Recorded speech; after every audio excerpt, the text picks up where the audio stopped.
2.5 महीना इससे ज्यादा नहीं लेगा, बाबा कार्य सफल कर ही देगा। विश्वास रखकर शिव। एक बात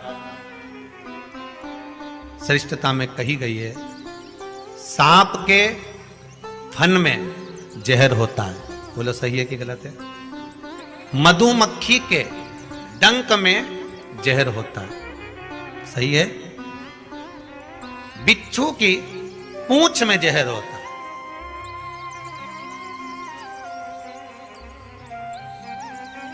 पर मनुष्य जो छल करने वाला होता है, कपट करने वाला होता है, एक दूसरे को धोखा देने वाला, झूठ बोलने वाला, छल करने वाला जो होता है, उसके तो रोम रोम में जहर होता है। कब कहां से डसेगा मालूम ही नहीं पड़ पाएगा। पर सांप को तो पहचान कर कह दोगे कि ये काटने वाला है। बोलो सही है कि गलत है? बिच्छू को देखकर डर जाओगे कि ये काटने वाला है। मधुमक्खी का डंक देखकर डर जाओगे कि मधुमक्खी काटने वाली है। इंसान को कैसे पहचानोगे कि यह काटने वाला है? मनुष्य को कैसे पहचानोगे कि यह काटेगा?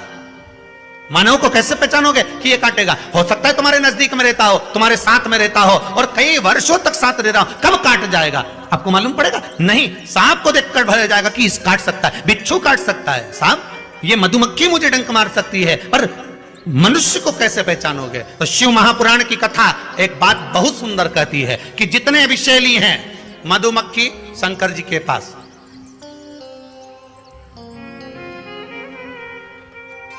शिव जी का नाम एक धूमवान है। क्या नाम है? धूमवान। माता पार्वती का नाम एक धूमावती, जिनके पास में मधुमक्खी ढेर, पूरे शरीर के आसपास में मधुमक्खी मधुमक्खी है धूमावती के। शिव जी के गले में सर्प, वो भी विषैला, कानों में बिच्छू, वो भी विषैला। हम कैसे पहचानेंगे कि ये व्यक्ति विषैला है, ये हमको धोखा देगा, ये कपट करेगा, ये छल करेगा, ये झूठ बोलेगा, ये प्रपंच करेगा? कैसे पहचानेंगे? शिव महापुराण की कथा कहती है हमें पहचानना नहीं है। सांप डसेगा, ये उसका काम है। मधुमक्खी काटेगी, डंक मारेगी, ये उसका काम है। बिच्छू डंक मारेगा, ये उसका काम है। और मनुष्य हमको छलेगा, झूठ बोलेगा, कपट करेगा, हमारे साथ धोखा करेगा, ये उसका काम है। पर एक बात याद रखना, सांप का जहर उतारने वाले का नंबर अपने पास रख लो। काटेगा तुरंत उसके पास पहुंच जाना, फोन लगा के मैं आ रहा हूं, काट खाया। बिच्छू काटे, बिच्छू वाले का नंबर अपने पास रख लो, जैसे ही काटे तुरंत उसके पास पहुंच जाओ। मधुमक्खी काटे तुरंत उसके पास पहुंच जाओ। उसी तरह मनुष्य जब काटे तो श्री शिवाय नमस्तुभ्यम मंत्र याद रखना, बस जहर उतर जाए। शिव है, औघड़ी है, दयालु है, दातार है, कृपा का सागर है। महाराज, ऐसा कोई कार्य नहीं जो बाबा नहीं करता। एक बात अपने ध्यान में रखिएगा, जिस समय पर आपको लगे कि कोई समस्या बहुत बड़ी आके खड़ी हो गई है, और बहुत बड़ी समस्या, और आपकी दृष्टि में लग रहा है कि आपको ये समस्या बहुत बड़ी है, आपकी दृष्टि में आपको ऐसा महसूस हो रहा है कि ये समस्या बहुत बड़ी है और इसका कोई हल नहीं निकल रहा, सब जगह से होकर आ गए, हर जगह जाकर निवेदन कर लिया, विनती कर ली, और वो समस्या आपको लगता है कि बहुत बड़ी है, तो शिव महापुराण की कथा कहती है, महाराज बेलपत्री के पेड़ के नीचे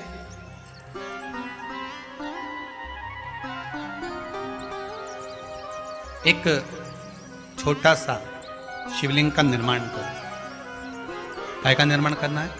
शिवलिंग। अब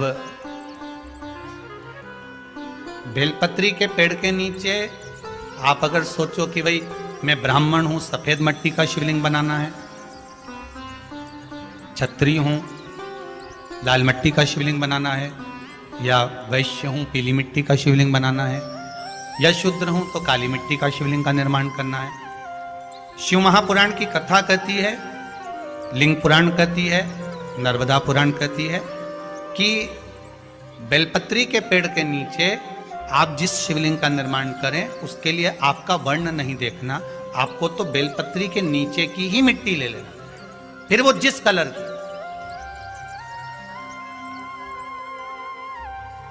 हाँ, अगर आप घर में शिवलिंग का निर्माण कर रहे हो तो आपको वर्ण देखकर मिट्टी लेना है कि हम ब्राह्मण है तो सफेद मिट्टी का शिवलिंग बना ले, वैश्य है पीली मिट्टी का बना ले, क्षत्रिय है लाल मिट्टी का बना ले, शूद्र है तो काली मिट्टी का बना ले।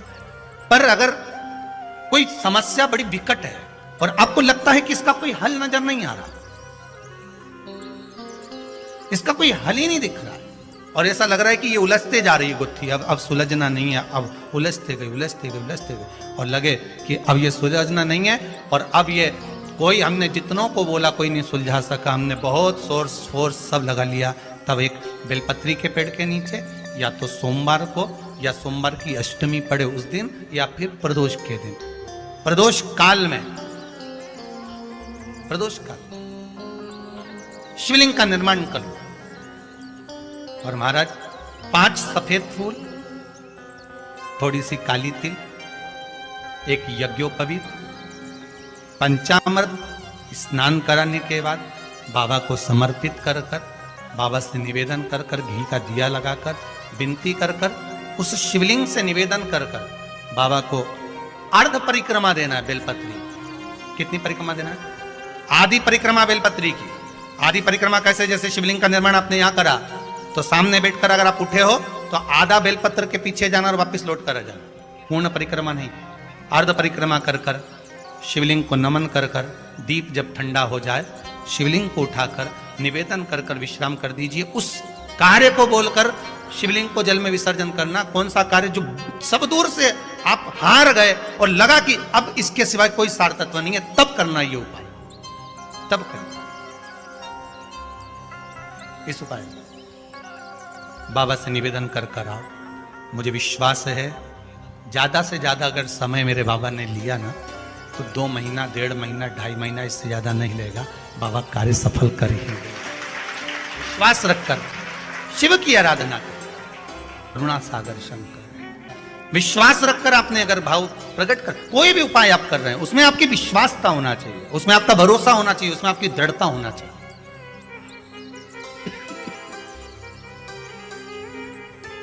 और यदि विश्वास प्रबल है, प्रेम जब अनंत हो गया, रोम रोम संत हो गया। विश्वास जब दृढ़ होता है तब भगवान मिलता जरूर। आपका भरोसा अगर दृढ़ है।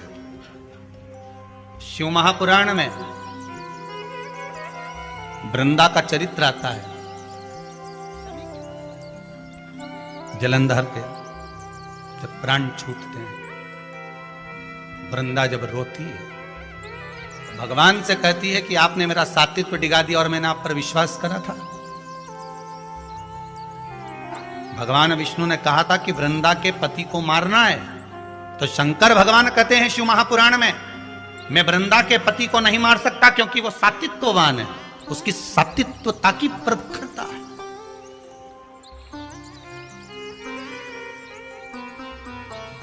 और किसी भी रूप में प्रखरता है।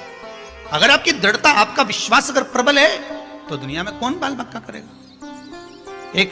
एक माता जी की आदत थी, वो सुबह से उठती थी और जम जम के दरवाजा खोल के चिल्लाना चालू कर देती थी, जय हो भोलेनाथ, जय हो कुबेर भंडारी, जय हो महाकाल राजा, जय हो विश्वनाथ, बड़ी कृपा करी प्रभु आपने, बड़ी कृपा करी। खूब चिल्ला चिल्ला के बोले। आने वाले समय में वो एक माइक लिए, ऐसा माइक लिए, और उसने अपने अपने मोहल्ले में 2-3 जगह ऐसे डब्बे रखे ना, इसमें के 2-3 रख दिए घर की छत पे, और वहीं से चिल्लाए जम जम के। सुबेरे उठे और मुंह धोया नहीं धोया और बाहर आके चिल्ला। अब इसके कारण इसके पास में एक पड़ोसी रहता था, वो कभी भगवान को नहीं मानता था, इतना दुखी हो गया, इतना दुखी हो गया जिसके कारण परेशान हो गया। ये चिल्लाना चालू करे सुबह 5:30-6 बजे से। अब वो बेचारा बड़ा दुखी, किससे कहे, और वो झगड़ा करने आए तो ये लड़ने भी बैठ जाए। और लड़े कैसी? वो चिल्लाए, गालियां दे, और ये चिल्लाए वाह वाह प्रभु बड़ी कृपा करी। अब उसको और चिढ़ बैठे। बता भगवान पड़ोसी बड़ा परेशान, कभी भगवान को मानता नहीं था, अगरबत्ती नहीं लगाए, धूप बत्ती नहीं लगाए, कभी दिया नहीं लगाए, कभी भगवान के धोख नहीं लगाए, बड़ा परेशान। अब एक दिन सवेरे सवेरे इसने माइक उठाया और चिल्ला के बोली शिवरात्रि के दिन, भोलेनाथ हर हर महादेव, जय महाकाल राजा, जय विश्वनाथ, बड़ी कृपा करी प्रभु, बड़ी कृपा करी, पर आज घर में खाने का कुछ नहीं है, मैं जा रही मंदिर, भोजन भेज देना भोलेनाथ। ये चली गई। इसके पड़ोसी ने सोचा आज इसको मजाक चकाता हूं सही तरह से। वो बाजार गया, आटा चावल दाल शक्कर घी नॉन मिर्ची सब ले आया, इसके आंगन में इसके दरवाजे पर रख दिया। ये आई, इसने अंदर गई, जो देखा तो कहा दाल चावल सब्जी राई नॉन मिर्ची सब रखा था। फिर माइक लाई उठा के, फिर चिल्लाने लगी, हर हर महादेव, मारे महादेव, जय हो मेरे महाकाल राजा, जय हो मेरे काशी विश्वनाथ, जय हो मेरे कुबेर भंडारी, बड़ी कृपा कर दी, खाने का सामान भेज दिया, बड़ी कृपा करी। इतने में पड़ोसी दौड़ कर आया, मूर्खों जैसी बात मत कर, कोई भगवान भगवान नहीं आया, वो तो मैं ला कर रखा, वो तो मैंने ला के रखा, तू तो भगवान से कह के गई थी, कहां का भगवान आ गया। इतने में इसने फिर माइक उठाया, हर हर महादेव, जय हो महाकाल राजा की, जय हो काशी विश्वनाथ की, जा खोलने से भी दान करवा दिया।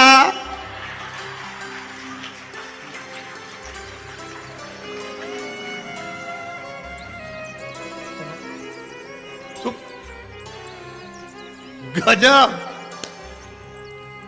ये कभी महादेव के नहीं माने, इसे आटा चावल दिलवा दिया, बड़ी गजब कृपा कर, बड़ी गजब।